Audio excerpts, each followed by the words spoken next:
Good evening, ladies and gentlemen. I'm CJ Derby. Welcome to the What a Pet Wants podcast with Chloe Brunsma of Camp Chloe Enrichment Resort and Training.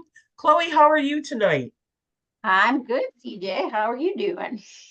I'm doing great. Happy Great. New Year. Oh, yay. Started out right. Woohoo! Today I figured we would talk a little bit about puppyhood because everybody, well, not everybody, but a lot of people at this time of year get puppies for Christmas to surprise their kids and all the fun stuff that happens. So I'm going to talk a little bit about some puppy truths, some puppy myths. There's a lot of false information out there too. So we're going to talk about some of that. And then CJ will chime in later with pet sitting for puppies. And then, of course, I got my enrichment toy for tonight. So when it comes to getting your puppy, the biggest thing that I feel everybody forgets about or just doesn't think to do it is research the breed that you want.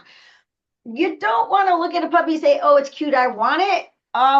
Because 9 times out of 10, it doesn't always work quite that way. And people are a little disappointed. And that's where I come into play with trying to help this puppy get along in the environment that you guys have. So make sure you research the breed. Make sure it's good with kids. A lot of people get border collies, cattle dogs, the herding breeds, and they don't necessarily do great with kids because kids are fast moving and herders are bred to herd the sheep. They're very fast too, and they do a lot of nipping.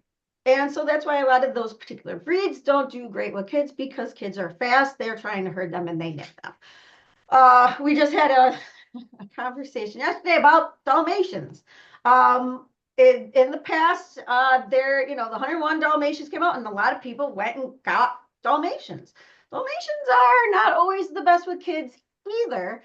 But you know, you want to kind of do research on the breed, ask around to, trainers or your vet, get a lot of information. The one that I go on the most is the AKC website, and I can put it on my Facebook page. So if anybody needs to know, it goes over like activity levels, barking, characteristics, coat type, personalities. It gets a little bit into what they were actually bred for. I wish they put more on it, but they revamped the website and I think they put less on it. But go on there, do research on the breed of dog that you're looking at, and also go on the internet and look at what they did in the past, because the reason why those dogs are on there is they had a job, and that job is continuing what job they had. They keep breeding it for.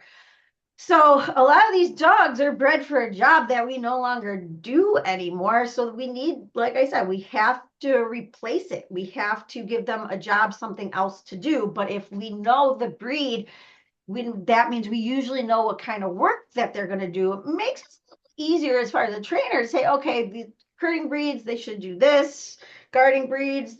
It gives us a better direction of where to go with enrichment, and also to replace that job with something different. So do your research on the breed for your family, for and making sure that it mixes with your lifestyle. Um, just all different kinds of reasons. Also to help your vet, you and your trainer to get to where you need to be, with how you want the behaviors of your dog to act. So first you do research on the breed.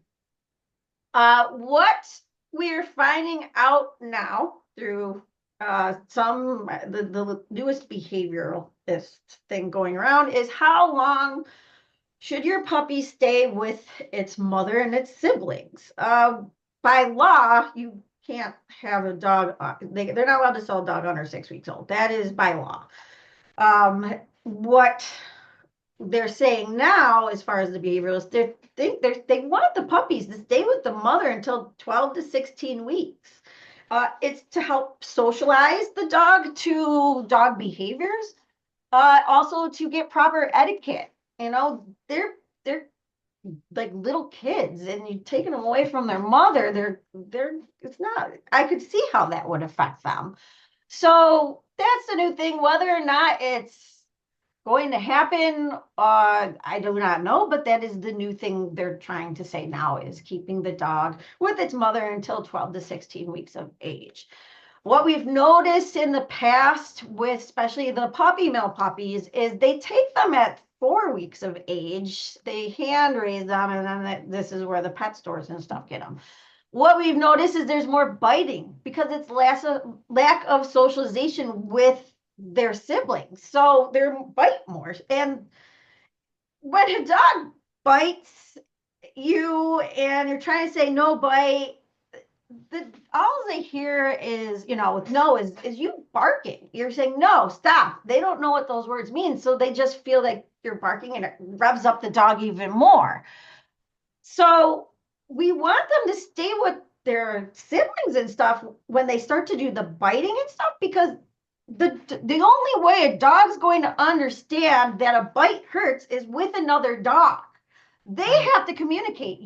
Another person say ouch, and that excites the puppy. They don't understand that you're saying that hurts. So the only way a puppy can actually understand the pressure points of biting another dog or anything is with another dog.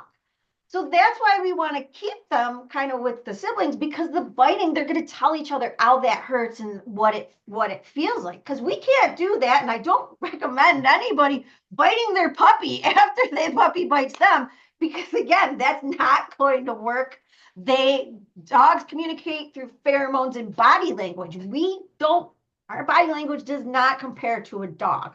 So that is why a lot of dogs like that are mouthy, especially, the puppy mill puppies, is because they never had a chance to bite other puppies to socialize them to understand how that hurts. So you're going to get a more mouthier dog. So that's what happens with that whole thing.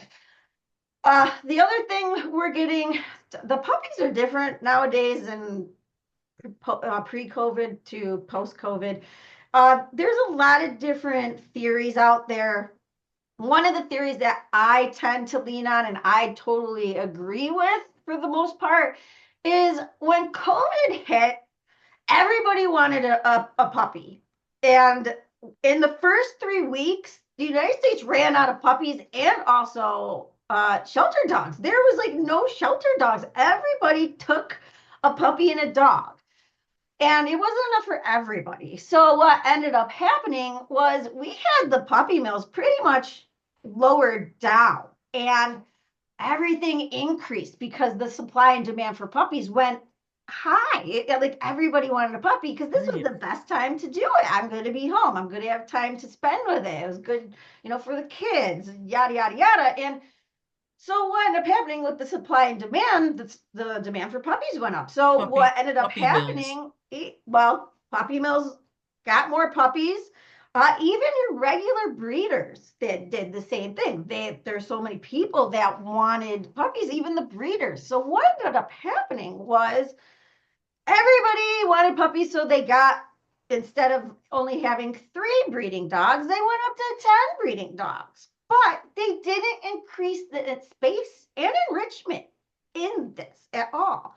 So you had, all of these breeding dogs together, smaller space, which increased their cortisol levels, increases their stress. And you can only imagine, women, 10 pregnant women being together, it can be stressful, especially if you didn't increase the space for them. So you had these breeding dogs and their cortisol levels are up. And what happens is when their cortisol levels are up and there's puppies inside, they start getting, increased cortisol levels as well. So they're born with these high stress, pheromones and chemicals in them, brain chemicals. So because of that, we're seeing a lot more anxiety in our COVID and post-COVID puppies because of the increased cortisol levels in the mother. And then they're also born in this very stressful environment And so they're also going to have high cortisol levels after they get born because of all the stress that's involved in this. One of the behavioral vets, she thought about this. I think when after COVID happened, and that's what she kind of told a lot of people, what happened and why a lot of these dogs have extreme amounts of anxiety. I would have to say, as a trainer, and of course I see mainly dogs that have anxiety, and they're on medication, but I do tend to agree with her. That is more what I'm seeing. I would say when I was a tech pre-COVID, all the dogs came in, maybe it was like 35% of them, but I could definitely say it's a lot higher than that I'm noticing with a lot of dogs. And so that's the stipulation when we say COVID puppies. It's because they are bred with high cortisol levels from the stress from mom, and it happened to good breeders too. So it's not just the puppy mill puppies. It was supply and demand. People wanted more puppies, and that's what ended up happening.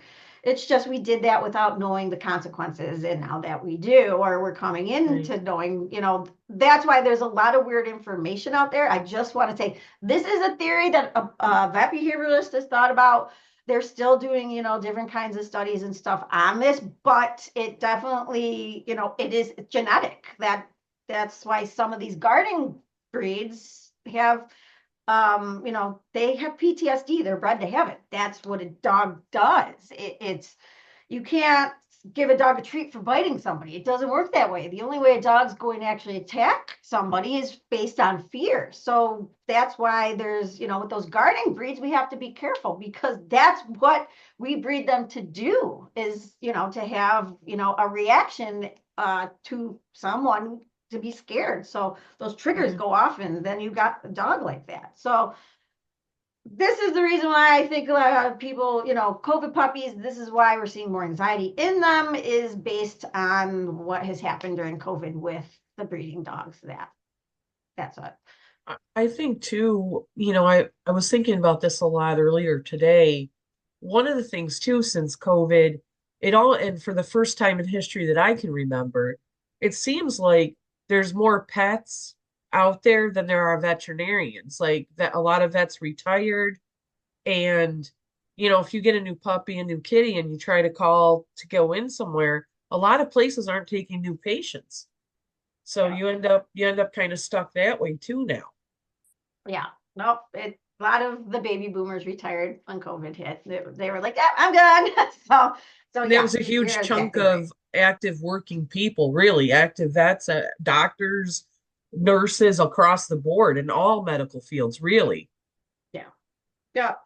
So when talk about COVID puppies, just again, a lot of this could be chemical imbalance in the brain due to high cortisol levels for mom and the puppies. So I want to put that out there just so people kind of understand what everything kind of means. The other thing, is we want to usually start training early with these guys. And that's like independence training, crate training, enrichment games, social outings and stuff like that. The thing is as a vet tech and I have to follow the vet rules, is you're not allowed to socialize your puppy until it has fully vaccinated at 16 weeks. 16 weeks is when they get their distemper and the series are all set and then the rabies. So daycare is not an option until after all that's done. That's why I'm like they're putting in the recommendation for staying with mom to 12 to 16 weeks. That is the reason. Because mom's giving them, the antibodies so that they can't get sick. And, they're also learning stuff. And they're going to be less sick with their mom and their puppies because they were born together. But we do know there is definitely a lack in social time if we take them at 6 weeks and then they stick at home. And yeah, we do training and stuff, but like I said, the only way your puppy can learn about biting is with another dog. So, and usually it's puppy on puppy. We don't really like to do a puppy on a dog in the house that's not a sibling, because that usually ends up being bad. Right. That dog is going to get mad eventually at that puppy for biting it, and it's not its job. That's the thing, is you take a big old dog who's, like in its 70s, and then you put it in with a toddler, you're gonna have some dogs are not gonna love that very much. So you got to be careful when you introduce your puppy to your dog. If it's older, you're gonna have to separate them. The activity level is not the same, and you're going to get some problems with that with an older dog. So if you get your puppy, most people are getting them around 8 or 9 weeks of age. So they at least have their first distemper on board. You're going to need 2 more after that. And you're going to be starting with the, crate training, independence training. We'll talk a little bit more about crate training with CJ, because there's a reason why we use that. It's not for bad behavior. It's for potty training is what it's for, but we'll get into that. The other thing is sleep. Sleep for your dog or puppy all the way around is important. Sleep is how we lower those cortisol levels. So we need to give them sleep. So actually, normal sleep for every dog everywhere is 17 hours of sleep a day. So they get 10 to 12 hours of sleep at night, and then you want 7 hours during the day. Unless they are a working breed, like your herders and your guard dogs, then they're up a little bit more because of a job. But if we're not working them, guess what? They're going to be biting more. So the longer they're awake, the more their cortisol levels go up, and that's when the biting. That's why they bite so bad, is because they need the sleep. They need to lower those cortisol levels, and the only way to do that is through sleep or biting.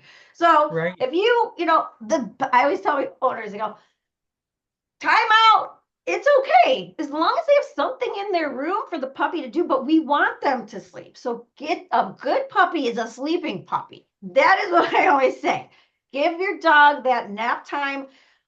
So keep on a schedule when it comes to, going outside. Do a schedule. I don't usually recommend the bells or anything like that, because the bell doesn't always mean that they have to go potty. Sometimes it means I just want to go outside. That's really all the bell means. So I feel giving the dog the choice to go potty and ring that bell all day long is going to drive you crazy. But that's what we have to do for most of our puppy training, is getting them to sleep, and the crate is used for sleeping purposes as well. You got to get those 17 hours in, or the biting's going to be all over the place. So that is a huge thing that I love to tell new puppy owners: get that sleeping. That's what they need. They're not going to put themselves to bed. They're toddlers. They don't do that either. So we kind of got to put them to bed, get them their sleep. So don't feel bad for your puppy to sleep. Like I said, it is 7 hours during the day. So that'll help a little bit with the biting as well. Um, at 16 weeks, they can go into daycare, get them in there. Like I said, in the past, you got 2 years for that puppy to really want to make friends and learn about social etiquette in dogs. After the 2 years, they're kind of growing out. I mean, at 2 years, they're 18 years old. That's kind of when we leave high school. So again, you want to get that in before that 18 years is up, for the 2 years dog equals 18 is what I mean. But that's what you want to do. Another weird stipulation is, a lot of people say my dog follows me everywhere. Does that mean my dog have separation anxiety? It does not. Separation anxiety means you leave the dog home alone, and you leave it, and the dog is fearful of, like, literally scared. It's a panic disorder, but scared of being by itself. If it is normal for all dogs to want to shadow you, that is totally fine. And in the beginning, even our own children, they follow us around at puppy's age. So that is total normal behavior. We call it shadowing. It's when your puppy follows you, wants to go on, in the bathroom, and wants to go in. And that's where we start doing independence training with our puppies. Just get them to kind of leave us, not leave, because we're always leaving them. We got to have them leave us. We have to do the opposite of that to help. So enrichment training is going to help. Working with me is going to help with all that. Also, during the puppy classes that I do, I go one-on-one with what your puppy is doing, the behaviors, and then we address them each to that particular puppy. So I'm like a lifesaver for a lot of my clients because even if you've had a puppy in the past, it's usually 10 years ago. And everyone's like, I don't remember this 10 years ago. I go, well, that's probably because you didn't have kids 10 years ago and you didn't have all this other stuff. And I have to remind people like 10 years is a long time. So, and there's a lot more good information on how to take care of your puppy compared to what it was even, 10 years ago. So if I always tell people if you get a puppy, definitely work with a positive reinforcement trainer to get you guys ready for the biting, the teething, the behavior that their dogs are based on patterns. The puppies are going to make their own patterns where they kind of train the owner. So I kind of work to kind of help you guys figure it all out. Even if you've already had a dog, definitely hit me up if you're having some issues. There's a lot of psyche that goes on with training that now we know, so it kind of helps versus traditional trainers or balance trainers where you're just getting them to do something, a behavior to replace it. It doesn't always get to the puppy's needs. We have to make sure that they emotionally feel safe in order for them to actually learn. So again, I can start training a puppy at 6 weeks old if I wanted to, and I do for a lot of these little guys. Because the dog doesn't go anywhere. It's still safe in your house, so it doesn't need all the vaccines. It's safe in your house, and I just go in and help you guys with the whole puppy training aspects of things. So that's why my training, I can start very early with it. They go through a fear period from 7 to 14 months of age. So I get a lot of people to say, "What? Like my dog all of a sudden doesn't like this," and it's usually when they hit, like close to a year and a half. The thing is, it's like your puppies, like, our kids are invincible. Like they don't even think about any outcomes. Puppies do the same thing. They just do, things and they're learning. If something hurts, that's how they learn not to do it again.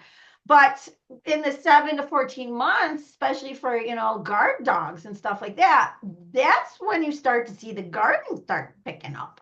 So we have to make everything positive and not scary during that 7 to 14 months because we don't want that to change, but it is. So everybody just say, by the age of 2, what you thought your puppy wasn't scared about, now it can be. And that is the whole reason. Same thing with us from, I believe, like when we're teenagers until, I don't know, like I did, stupid stuff in my 20s.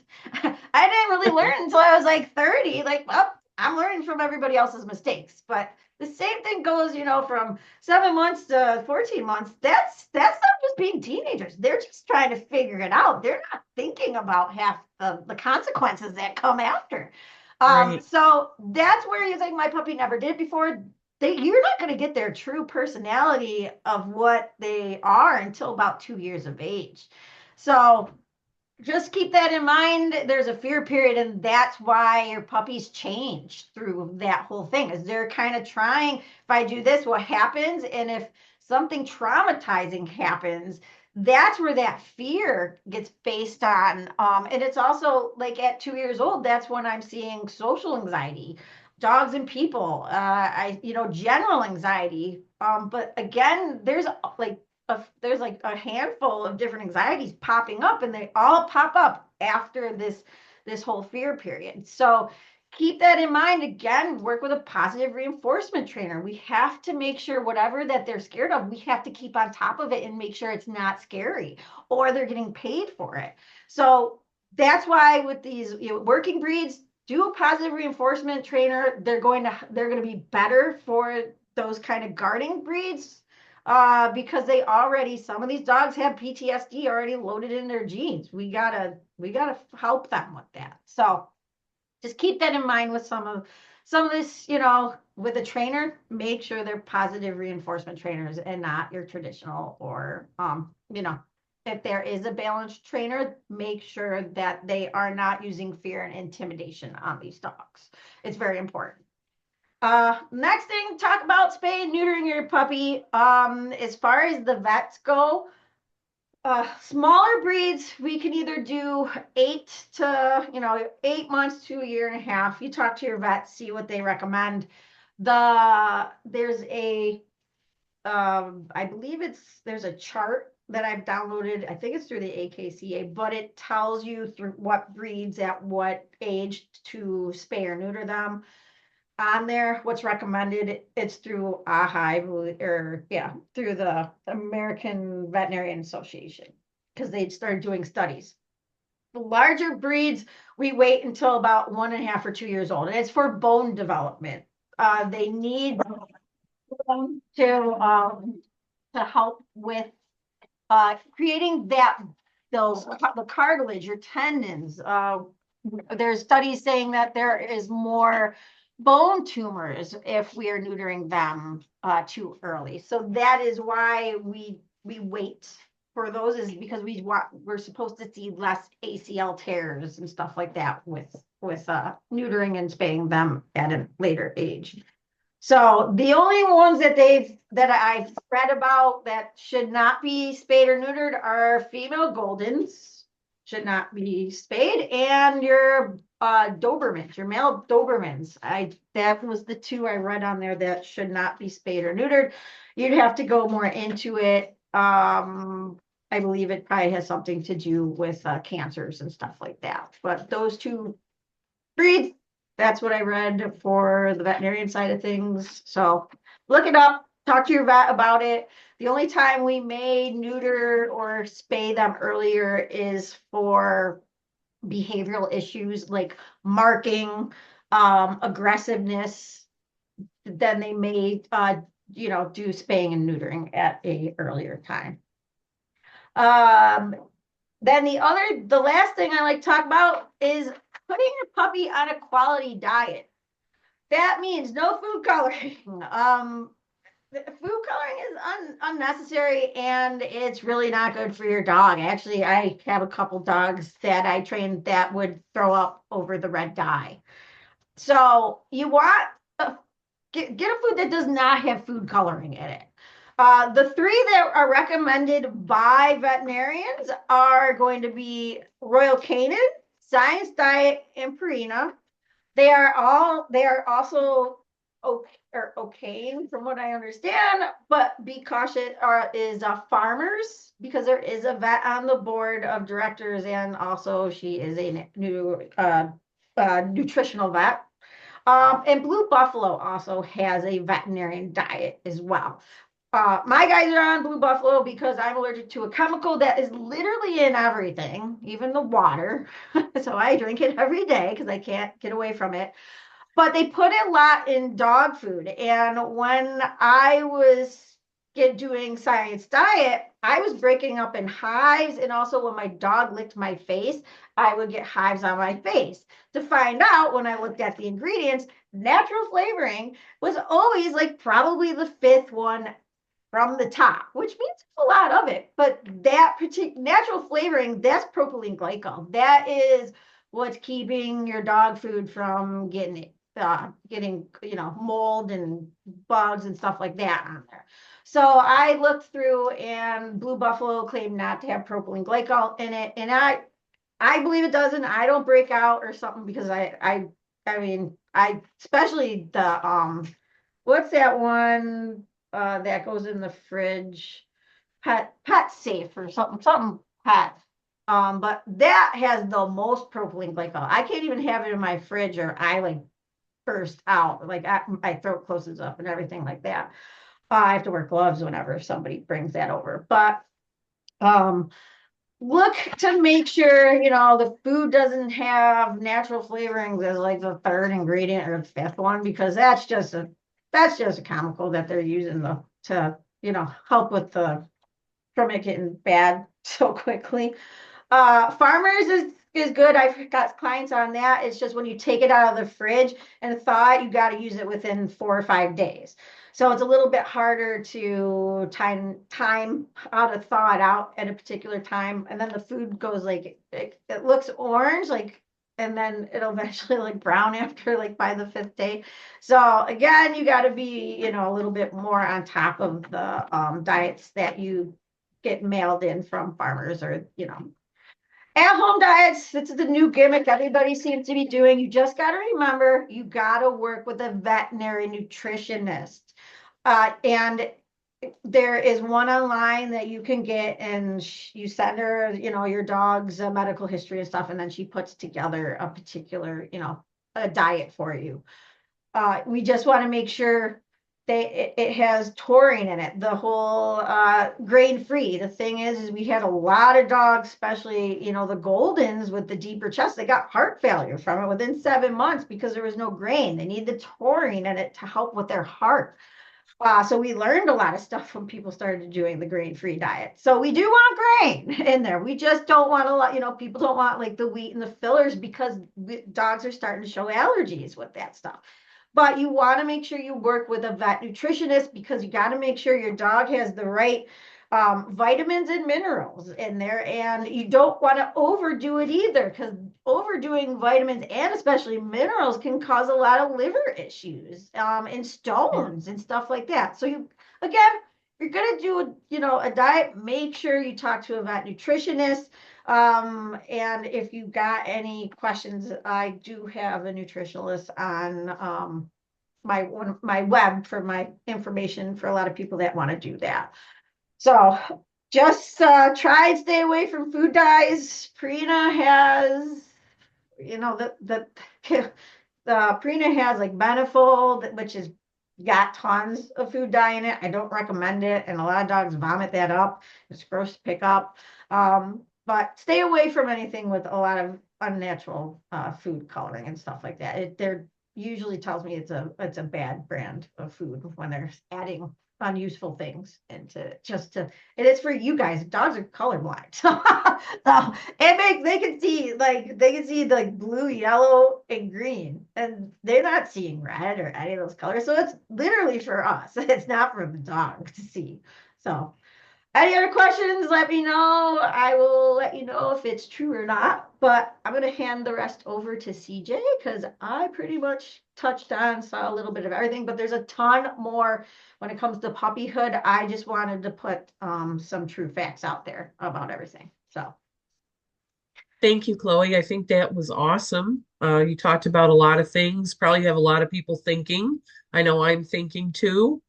Um, I'm going to talk a little bit about pet sitting puppies.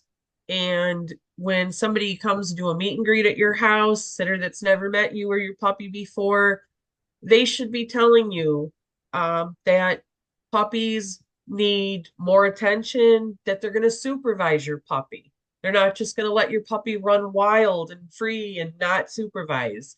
They're going to help socialize your puppy. They're going to work on chewing prevention while they're there.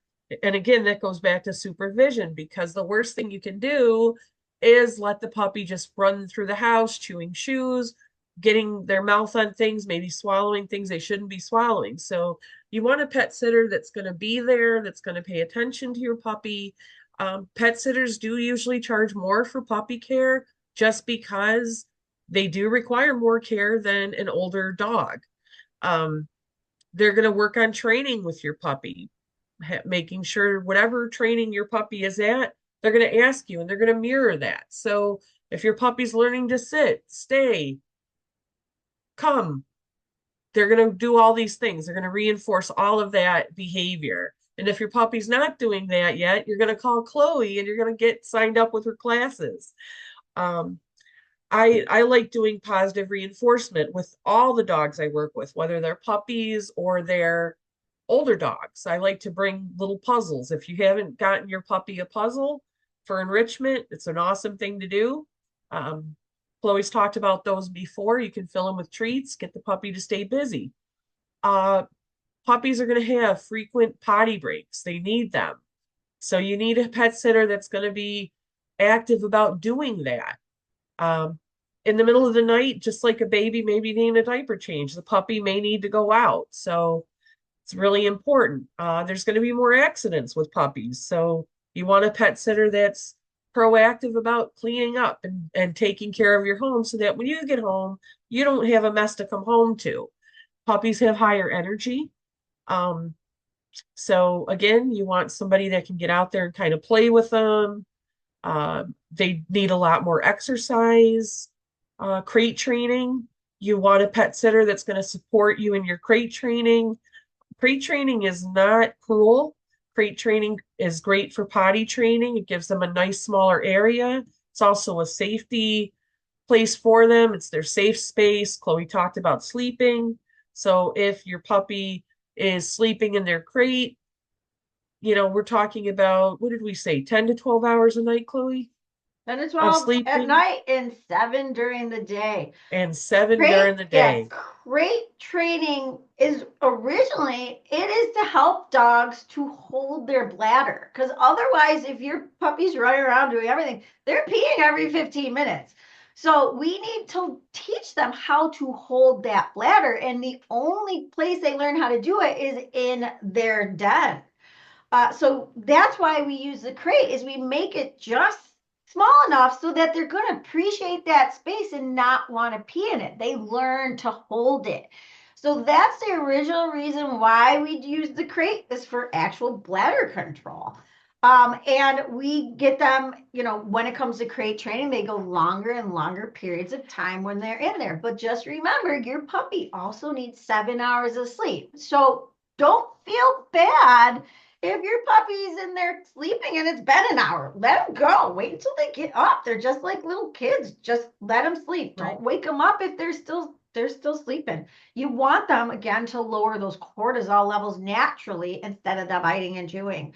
So Yeah. don't think of the crate as a bad place. And what I usually, the best thing that I tell my clients is when your parents put you in your room, were you mad at your room? No, you were mad at your parents for putting you in their room, but there was always something to do in your room. There were books to read. I'm an 80s baby, so we didn't have video games until like, I don't know, 90s or something. So I had to pretend to read or do, Legos or whatever. I had always stuff to do in my room though when my parents put me there. So I was never mad at my room. Same thing goes for what we want to do with their puppies. If they get timeouts, they get their Kong. They get a puzzle toy. They get something to do in their room when you put them there. If you were to put them with nothing in their room, yeah, that's punishment, but it also doesn't teach the dog anything either. We want to make sure those Kongs and everything. I get 3 Kongs per dog because you're going to have one in the morning, one at night, and backup just in case somebody comes over and you don't want them jumping all over your guests. Give them a Kong, something to do, Yeah. keep them busy for that half an hour, 45 minutes, and also freeze all your toys, especially during the teething staging. So freeze your Kongs, it lasts longer. Freeze your bully sticks, freeze, your yak juice, freeze everything. Because that's why the dog's also chewing during those things. They're trying to cool down their gums because their gums are just sore. So again, I go through all this stuff with you that like why we do things and also what helps. I got little tricks of my sleeve, but that's really what it creates for. It's not meant for punishment. It's meant to hold that bladder. Yeah, it shouldn't be used for punishment, and it shouldn't be their home like 23 hours of the day either. So you want to make sure that you're using it positively. But puppies are a lot of fun. I love working with puppies. I have had puppies as small as Chihuahuas up to Great Dane puppies, and they're a lot of fun.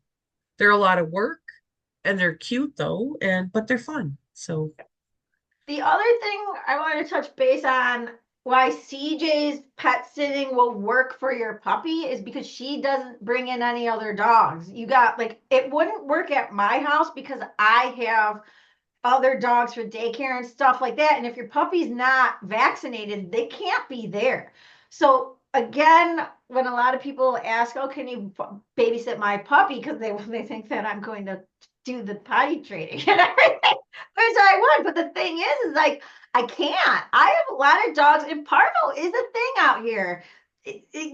we don't see it as much as in the country, but we see a heck of it a lot in the city.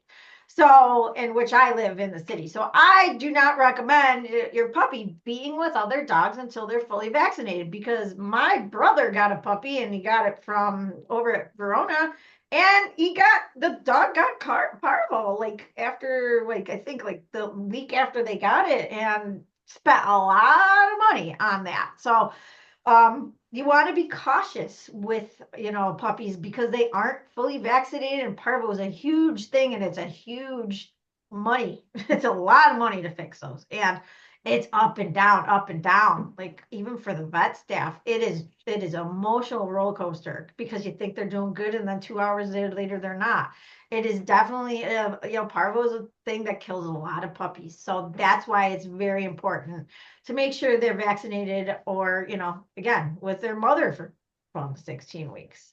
So Yeah. just want to point that out there. She goes to your house and pet sits at yours. She's not putting any other dogs in the mix. So, and that's something you got to remember because a lot of these other, the rover people and some of these hobby sitters, they don't keep that in mind, and that can be a huge thing, Yeah. a cost for you and your dog. I mean, it's life right there. So just remember, puppies can't be with other dogs until they're fully vaccinated.